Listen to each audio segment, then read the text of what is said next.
Greetings today. We continue with part 2 of the name of God, Jehovah Magen Shakar. We were looking at the different ways that this word was translated as shield. Now we want to note that this word is also translated by defense, meaning a place of defense, in the 7th Psalm in verse 10, where the psalmist says, "My defense is of God, which saveth the upright in heart." Again, in the 89th Psalm in verse 18, he says, "For the Lord is our defense." And then it's translated by the word rulers in the book of Hosea, chapter 4 and verse 18. It says, "Her rulers with shame do love give ye." So what this says is the rulers had been placed to be a defense for the people, but they were using the people, "Give ye to me," instead of being a shield and a defense for the people. Then let's look at the word reward, which is the Hebrew word Shakar, and it's the Strong's number 07939. It's translated in the King James by the word hire 9 times, none of which apply to God. It's translated in the King James reward 7 times, and only here in Genesis 15:1 does it apply specifically to God. The other 6 references tie labor and reward together. It's translated in the King James by the word wages 6 times, and all these references refer to wages as the reward for labor rendered.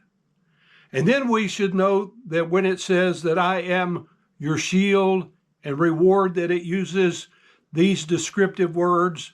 When it says that he is that to us exceedingly or vehemently and great, and that means increasing. So God is saying, I am your vehemently increasing reward. I remember as a young child, my dad buying me one of those plastic toy sets of golf clubs. After dark, he put one of those toy sand pails at the back of the yard in the pitch blackness. And he set me up by the house and promised me a quarter for each shot I hit into that little pail. Well, I flailed away, and in a few minutes, I had gotten all his quarters, all his dimes, then all his nickels, and then all of his pennies. The declining reward was necessary due to my dad's limitations. And I only bring this up for the contrast to what God is saying about the unlimited nature of his compensations. They don't have to decrease for me. They don't have to decrease for you.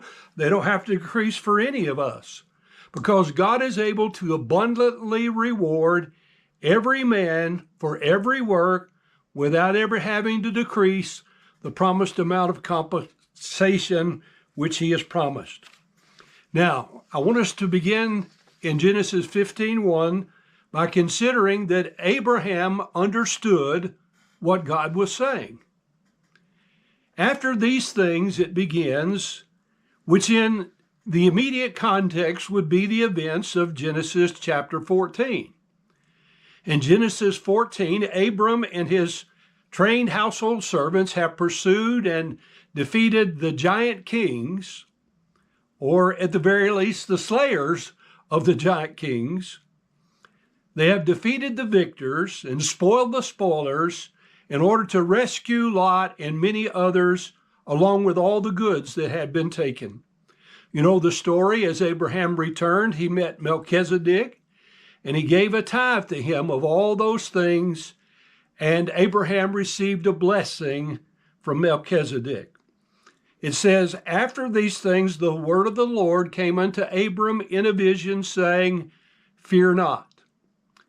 Now, in the New Testament, this term, and fear not appears many times in the Word of God, it signifies either the cessation of a fear already in progress, or it appears as a prohibition against the beginning of a fear in one's life.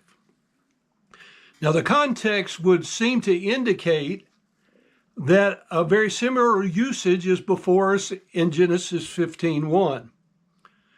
Someone has defined courage as, and I quote, the ability to set fear aside and do that which is necessary, end quote.